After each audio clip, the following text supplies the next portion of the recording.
this is an iHeart podcast. Guaranteed human. Peace to the planet, Charlemagne the God here. Now look, y'all know I'm big on ownership, owning your ideas, owning your business, owning your future, and that's exactly why I use Shopify. Shopify is the platform that lets you take an idea and actually build a real business out of it. What I love is how discoverable it makes everything. Shopify puts products everywhere people actually shop. Google, YouTube, TikTok Shop, the Shop app, even inside ChatGPT. You can literally go from conversation to checkout. That is the next level options in our changing world. And right now, the Black Effect storefront is busy and Shopify is handling the heavy lifting. I am excited that Shopify is going to be at our Black Effect Podcast Festival this year in a major way, and I will be there preaching this platform to all our small Black-owned businesses that partner with us. Shopify is helping drive the marketplace this year at our festival, and their footprint and commitment to us and the community of Black-owned businesses is something I am proud to be a part of. Build your store, own your audience, and create something that lasts. Start now at shopify.com/breakfast club. Pressure has a way of revealing what remains steady. In the latest Nissan campaign, the Nissan Rogue was tested to the extreme to demonstrate that it's built to last through durability and reliability challenges inspired by real tests conducted by Nissan engineers. Brutal potholes, a steady force of water, even a jet-powered sandstorm. Each challenge inviting a deeper look at how quality, durability, and reliability hold their ground in real-world conditions. Every test was 100% real. No CG, no AI. To see how the Rogue held up, visit Nissan-durability.com. My name is Jessa. One of the things I love the most about working for United Healthcare is that everybody matters. Every moment matters. There's a person behind every problem. I care because it's what I was put on this earth to do. I'm Ben, and I work at United Healthcare. I am just one piece of a larger puzzle, but every piece matters. It's more than just work. We want to make the healthcare system better for everyone. I care because I want to make a difference. That's what committed to care means to me. Running a business shouldn't feel like surviving a software group project. One app for accounting, another for inventory, another for sales, and somehow none of them talk to each other. That's where Odoo comes in, an all-in-one business management software that brings every part of your business together, from sales and accounting to inventory and marketing, all in one powerful platform. No messy integrations, no bouncing between tabs, and best of all, no spreadsheets. Stop managing software and start managing your business with one unified system. Try for free today at odoo.com/iHeartRadio. That's odoo.com/iHeartRadio. Welcome to the Black Mother Wound Podcast, a production of the Black Effect Podcast Network and iHeartRadio, where we center the stories of Black women as we heal from the painful relationships with our mothers. Welcome to the Black Mother Wound. I'm your host, Jennifer Arnice. Hey y'all, happy Tuesday or whatever day it is that you listen to this episode. There is no video episode this week. I'm feeling a little under the weather and so much is going on around the house today. My AC went out, y'all. And that's all I'm gonna say about that because I live in South Carolina and it is the summer and it has taken a lot out of you, girl. So there's no video this week. It's just the audio. So to my girlies who like to listen and watch, I apologize, but we'll be back to our regular grind very soon. So today I want to read a audience question because I think this is a really good topic for us to discuss today. Because I think I'm not saying, again, this is where I always talk about the Black mother wound versus, a regular mainstream mother wound for non-Black women. And, women of color, they'd like me to include them in this. And it could be true, could be not. I don't know. Because all I know is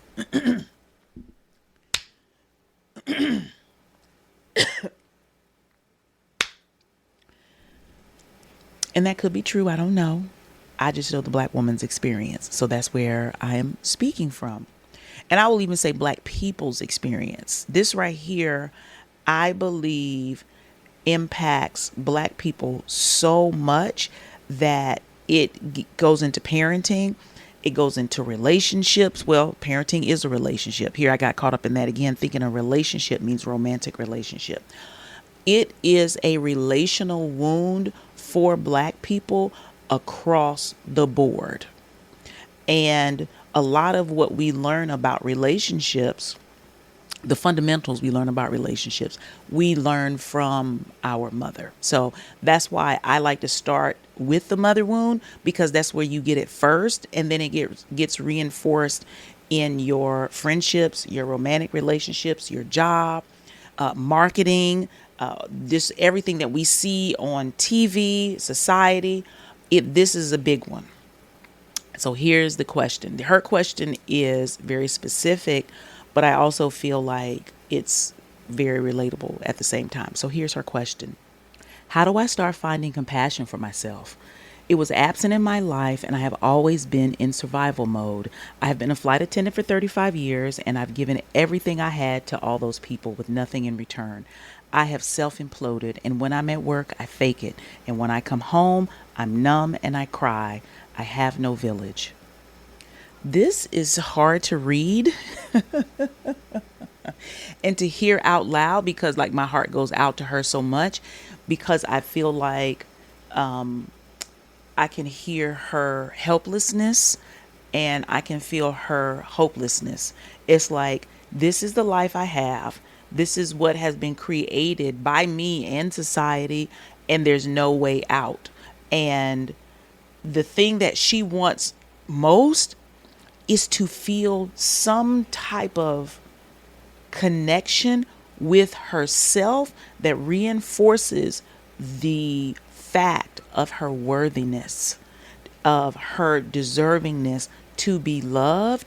And when you don't have that, and I think for us, it's like when you don't have it, but you have external things, you have other stuff, it's like, well, I should be happy. I have food, clothing, and shelter. That's kind of, the mentality of what we're taught, even what we're taught to expect from our parents, right? What we come to expect from our parents, which is a lot of times for Black people, well, they took care of you. They brought you in this world. They gave you food, that you had some place to stay. You had clothes on your back. We then create that same expectation out in the world. And it's such a low expectation. And then we don't realize it until we get older. And it's like, oh shit, I'm stuck. And now what do I do? Because this is the only framework that we have to take care of ourselves. But at the same time, it's kind of like slowly killing us, So this is the question. What happens when you spent your whole life taking care of other people and nobody has taken care of you? And why does self-compassion feel impossible when you've lived in survival mode? And there's no way to have this conversation without talking about white supremacy, systematic racial oppression, and chattel slavery. Because Black people, and this is what makes the Black mother wound so specific, chattel slavery, the act of bringing indigenous Africans to America for the sole purpose of taking care of others and ripping away any care they have for themselves was not accidental. It was planned, it was purposed, it was methodical, and it was carried out with such precision that hundreds of years later, and I don't want to say hundreds of years like, oh, slavery was so long ago, because the impacts of slavery are still here. Segregation, Jim Crow, all of those things are still here. But if you think about, it's still been hundreds of years that they created this mental and emotional paradigm in enslaved Africans that Black people now hold. And it is one that is rooted in do for others and don't do for yourself. And that will keep you safe. And that will, in essence, sooner or later, you'll get to enjoy the bounty of that good personness once you die and you go to heaven. And it is trained in us so well, even after slavery, through through parenting. And I believe, y'all know I've talked about this before, how the mother wound and the black church go hand in hand. And so through the teaching of what makes a woman a good woman, who is initially always guilty, if we think about what they talk about Eve, which I don't buy into, but we're not going to get into that. But your guilt, you know, is why you have to pay this penance of being good to others and then self-abandon, right? This is how we end up stressed out and sick and alone, right? And so what I want to talk about today is how we can start to reprogram ourselves to accept more compassion from ourselves first. Because when you can accept compassion from yourself, you can then start to experience it from others. And this is a part of your birthright. This is not something that you are meant to earn, that you have to prove, right? You come in with a deservingness of having yourself be cared for outside of your physical needs. I'm talking about your emotional needs here. So y'all know we got to start at the root of things. And this story came up about something my mother told me once. Just is like a whole experience for me. I probably was in 3rd or 4th grade, and we had a babysitter. Her name was Parker. She was a lady who lived off of Bragg Boulevard in Fayetteville. Shout out to Cumberland County. And she used to watch us, and she also watched her neighbor, who was a little girl named Shaheen. And Shaheen, I know I've talked about Shaheen before, because this girl lives rent-free in my head to this day. She always had on beautiful clothes, and she had this long, gorgeous hair, and she used to wear big, long, twisty, plait ponytails, and her bows would match her hair. And she just looked like a baby doll every day, which was in high contrast to how I looked, because I probably was in some long jean skirt from the thrift store, some culottes my mama made, and some tights and sneakers and a shirt that covered up my whole body, you know, because my mother was Pentecostal Holiness Church of God in Christ. And my hair was probably done just enough, right? And I used to look at Shaheen, and I was in awe of her. I wanted to be her. I wanted to be like her. I don't even know if I wanted to be her friend. I probably thought that I could never be her friend, because I saw her, I had her on a pedestal. And this is when I was like a really small kid. And I remember telling my mom, like I wanted hair like Shaheen's. I don't know if I had a natural, my mama had given me a Jerry curl by this point. I don't even know, child. But I wanted hair like Shaheen. And I had said some things to her about that. And somehow a conversation came up. I don't even know if you can call it a conversation, where, and now we're switching into my mother's version of the story that she has told me.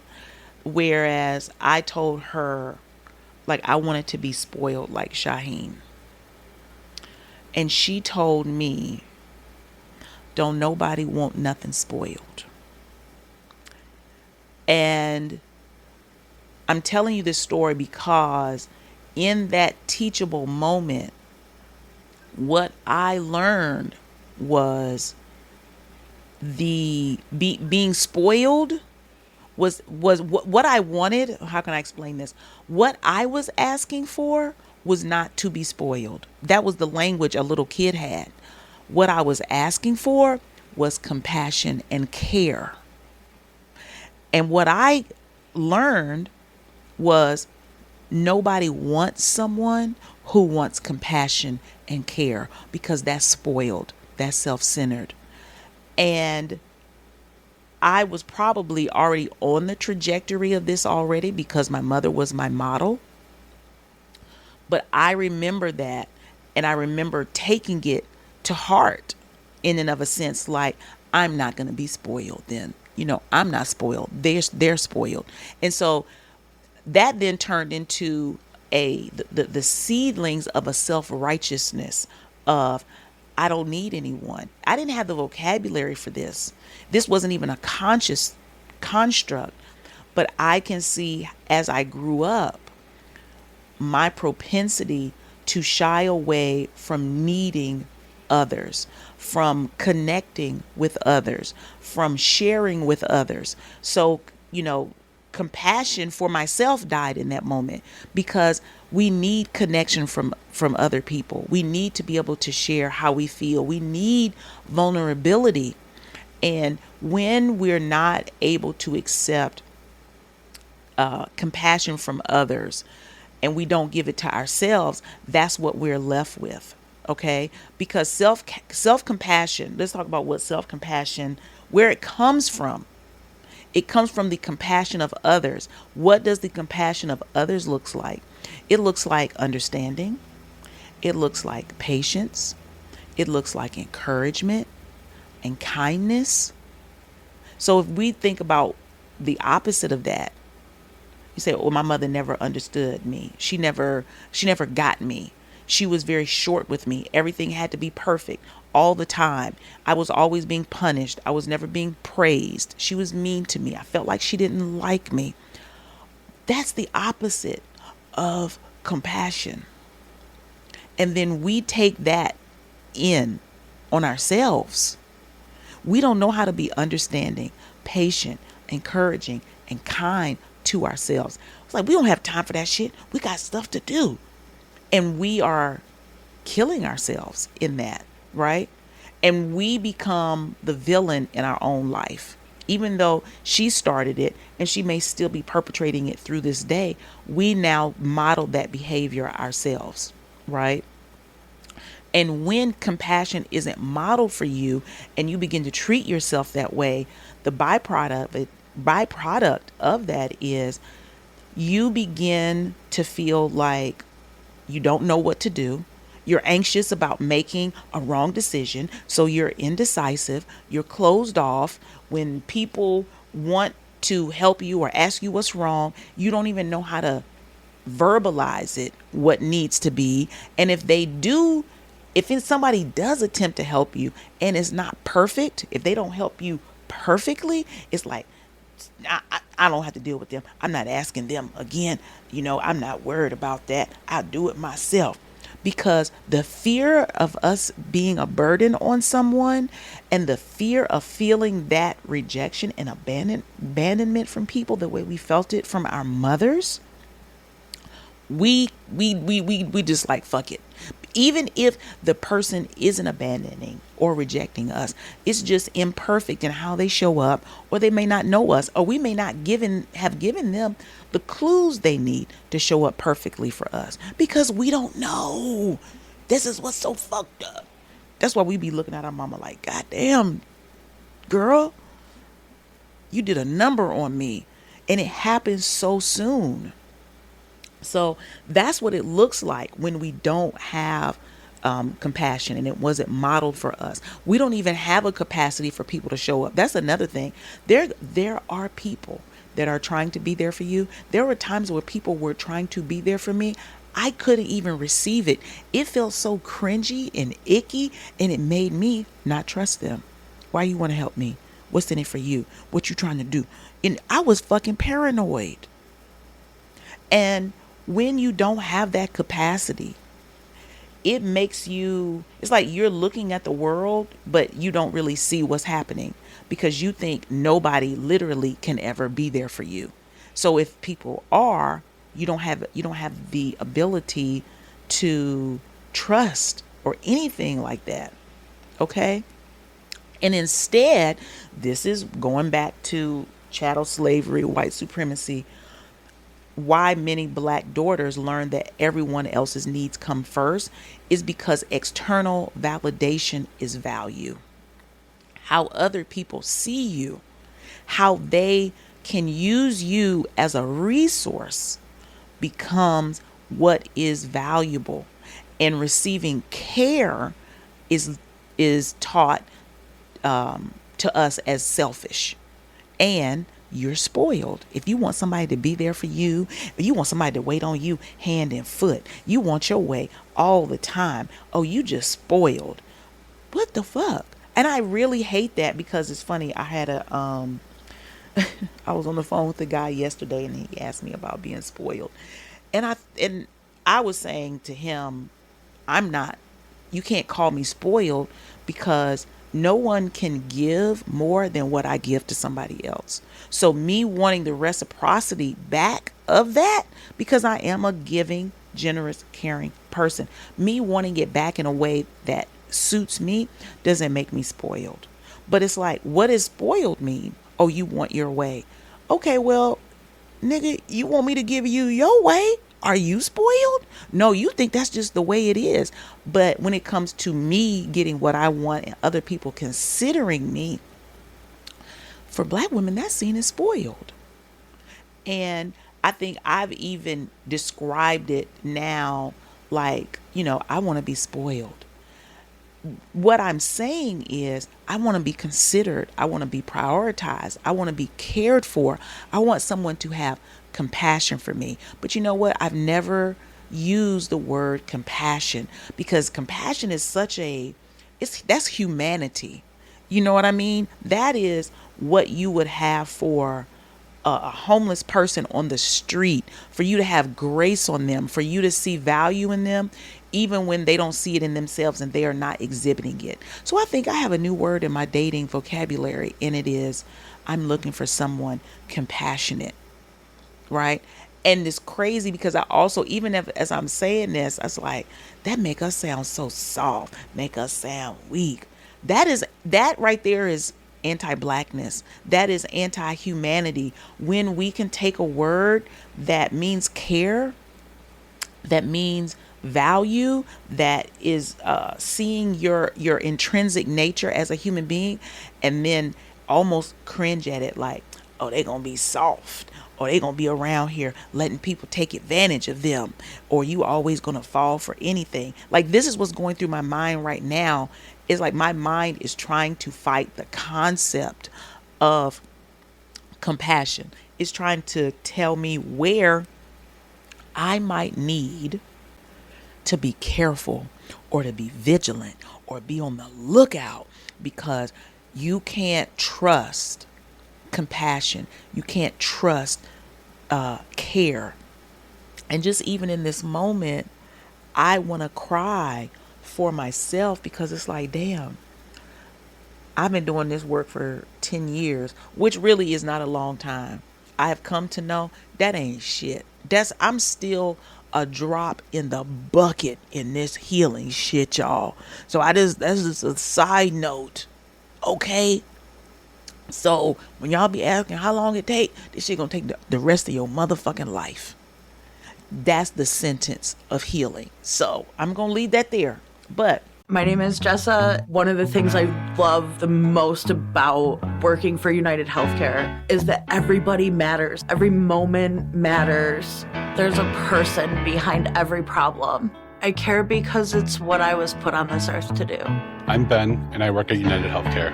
I am just one piece of a larger puzzle, but every piece matters. It's more than just work. We want to make the healthcare system better for everyone. I care because I want to make a difference. That's what committed to care means to me. Whether you run a small office or a factory of 500, for businesses of all sizes, connection is everything. That's why T-Mobile is reinventing business internet with Super Broadband. Powered by America's fastest 5G internet and integrated with Starlink, Super Broadband is built from the ground up and the sky down, reaching every zip code in the U.S., even in the most remote locations, like this solar farm. Whether it's the boardroom or the emergency room. All nurses to the nurses station. With Super Broadband, your critical data stays online, even through disruptions. T-Mobile now delivers Super Broadband, a new era of business internet. Visit superbroadband.com to learn more. Fastest 5G network based on analysis by Ookla Speed Test Intelligence data to H 2025. Speeds vary due to local network characteristics and management. Satellite requires hardware installation and clear view of the sky with a 36-month commitment. Hey, it's Jacob Goldstein from Business History. In our new series, American Genius, we tell the stories of three great writers who changed the way business works in America.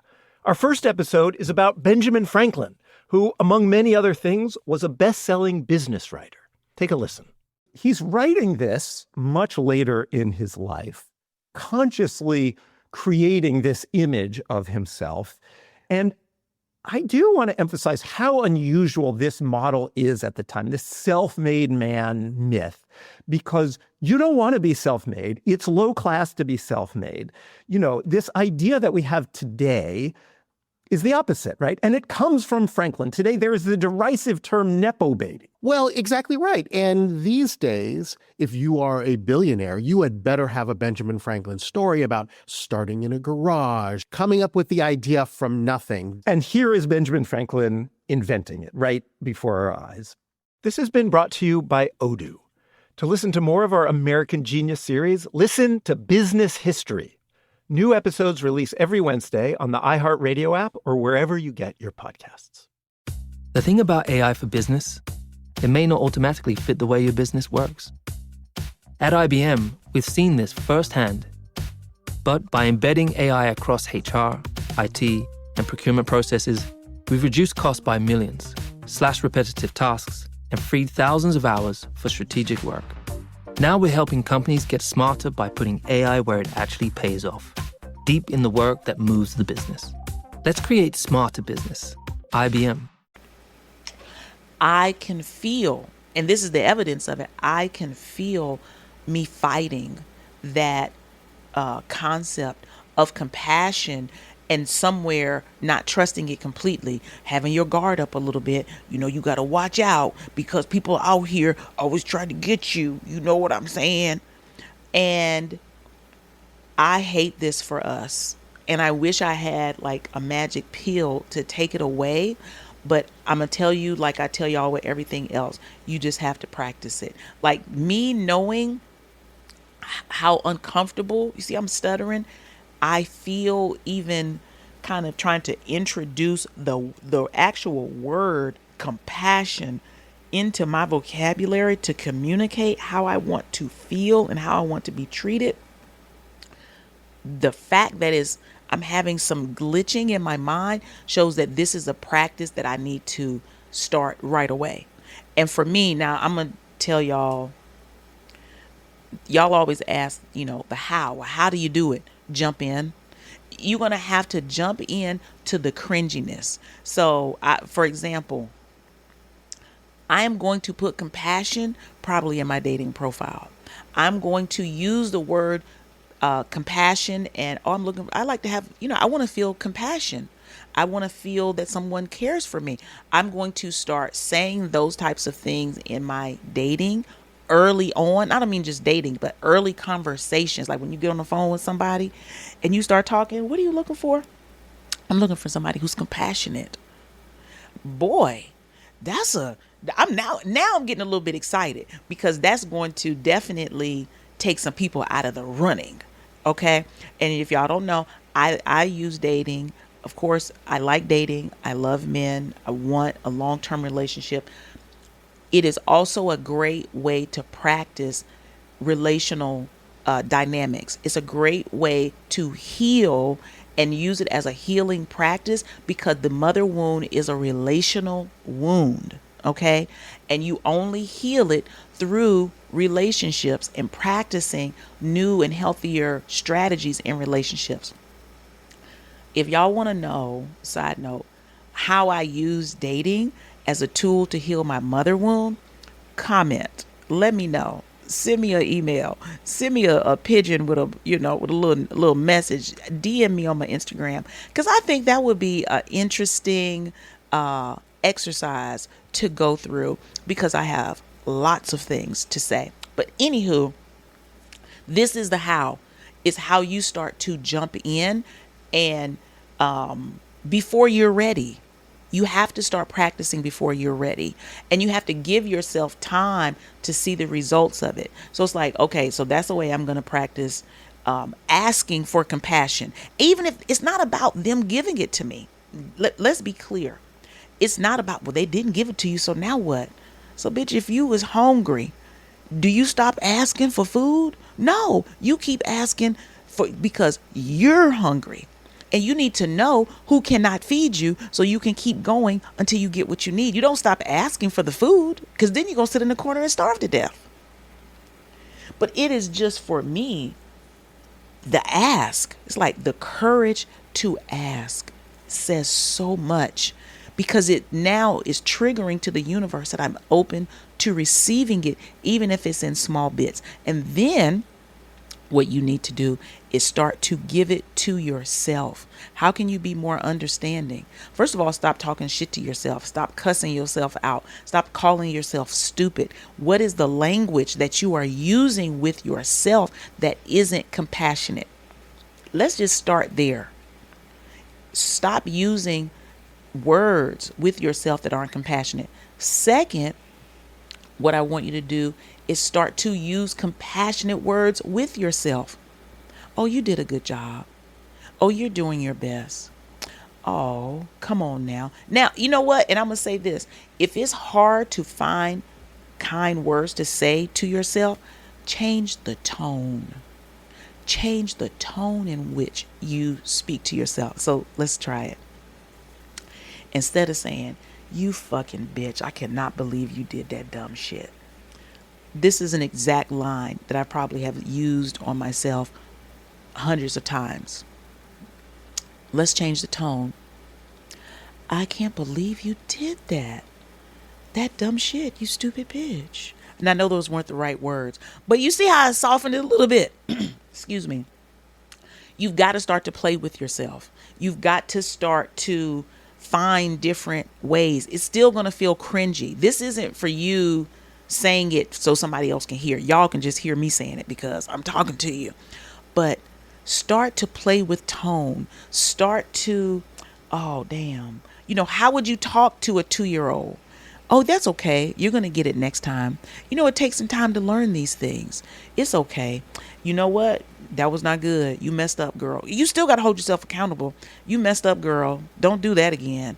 But how do we make it better? Like, give yourself some grace, because I know how hard you are on yourself, and you beginning to show yourself compassion is not going to make you lazy.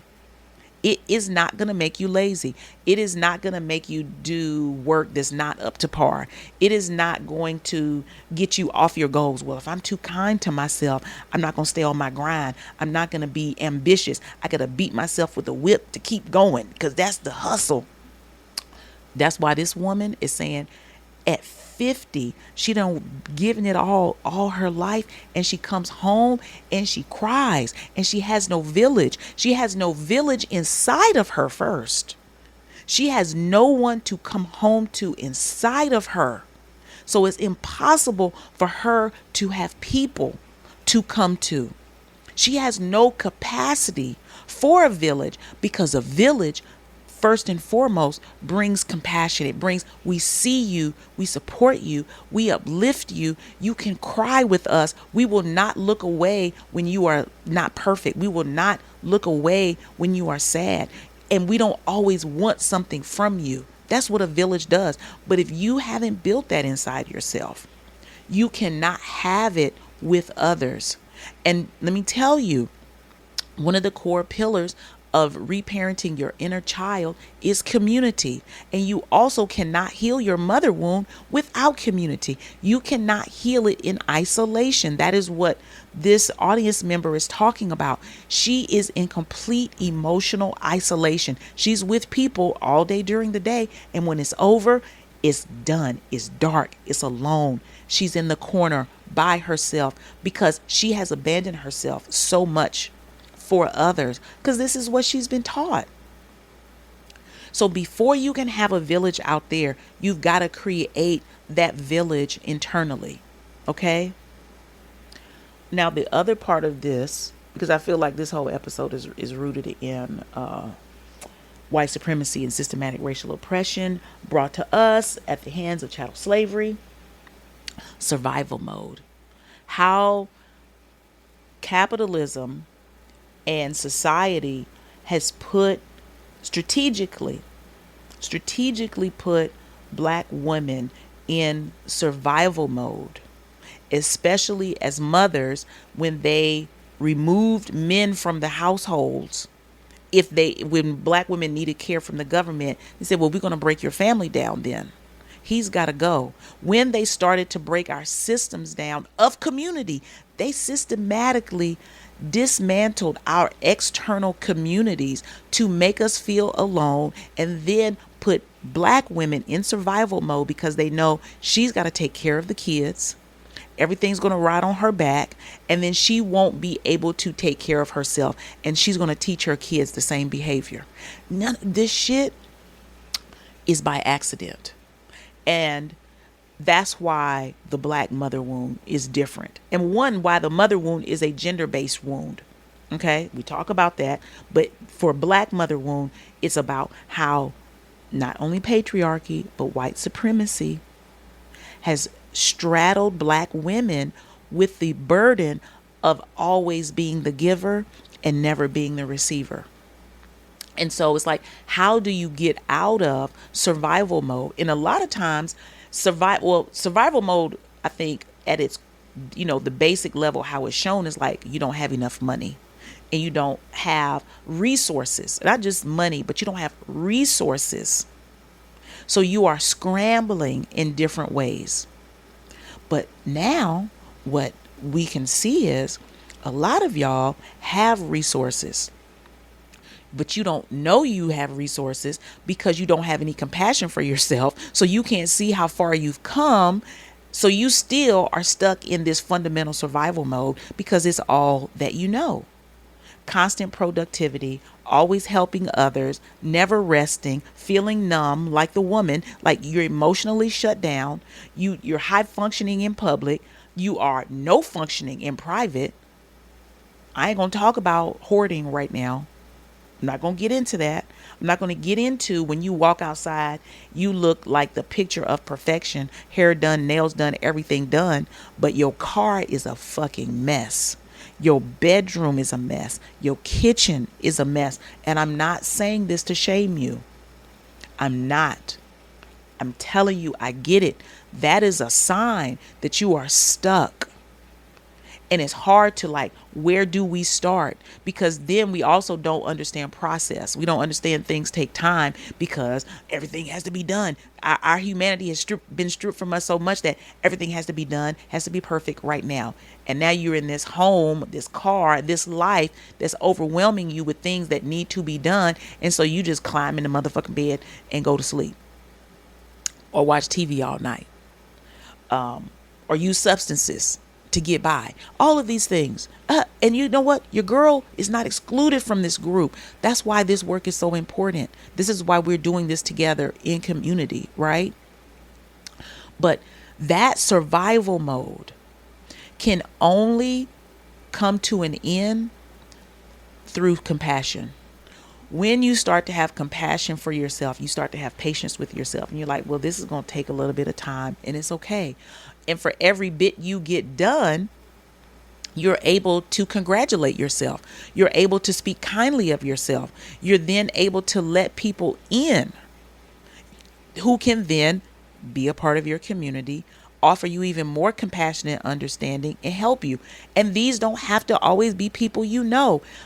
Black people get stuck in not meeting new people and saying, well, the people I'm around aren't like this, so nobody is like this. No, find people you don't know. You might have to hire a coach. You might have to hire somebody to come in.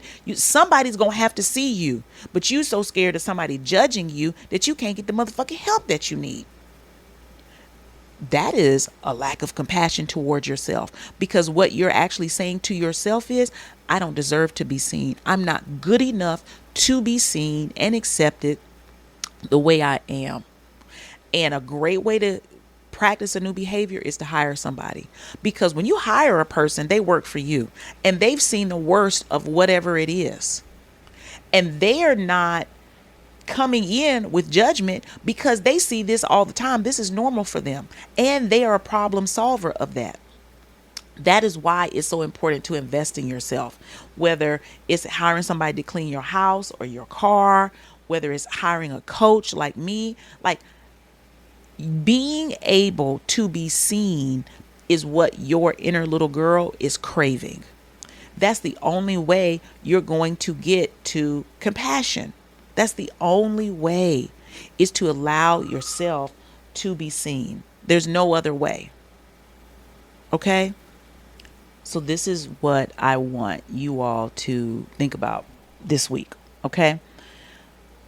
If someone came into your space and they were carrying what you were carrying, would you shame them? Would you think that they need to buckle down and do more, that they should try harder, that they need to not be a spoiled little brat? Or would you want to give them a hug? Would you be like, damn girl, you are doing a really good job. You're carrying a lot. How can I show up for you? And you already know the answer. So I really want you to practice giving that to yourself this week. What I want you to do is pay attention to how you're not doing it, first of all. And I want you to be honest, because your mind is going to tell you that that's you being hardworking, diligent, independent, all these terms that we've come up with that are really just how you have learned to dehumanize yourself. So I want you to take an assessment of what that looks like. And I don't want you to beat yourself up. I want you to put your hand on your heart and be like, babe, I am so fucking sorry. I am sorry that I have been treating you like this. You don't deserve this. And I also know this is all that you know. But we are going to get to the bottom of it, and we're going to shift it. And I want you to do something kind for yourself today. Okay? This week. More than one thing. Every day. Y'all know I'm going to push y'all. I love you. You deserve this. This is hard fucking work, y'all. And sometimes it's like, well, I thought I had gotten to the bottom of it, but there's something else. I told you at the top of the show, you're going to be doing this shit for the rest of your fucking life. It is an endless onion. And don't let that discourage you, because it is, there's so many benefits to it, and it does get better, but we have to build that muscle. Okay. I love you guys so much. Don't let anybody play in your motherfucking face, especially you, because I think that you might be the one playing in your face right now. Okay. So share this episode with someone you know who could use some compassion. If you're interested in seeing me live, click the link in the show notes to get the information to come hang with me and some other amazing women on July 18th here in Charlotte for fireside chat, live coaching, and live podcast recording. I would love to see you, girl, so we can, I'm going to give y'all the business. But we're going to kiki at the same time, okay? It's not going to be all heavy. And pull out your journals this week and talk about the ways in which you need support, and some ideas around how you can become a better support to yourself. Okay? I love you guys. See you next week. Bye. Thank you for listening to the Black Mother Wound podcast. I hope you enjoyed today's episode, and make sure you comment, subscribe, and rate the show.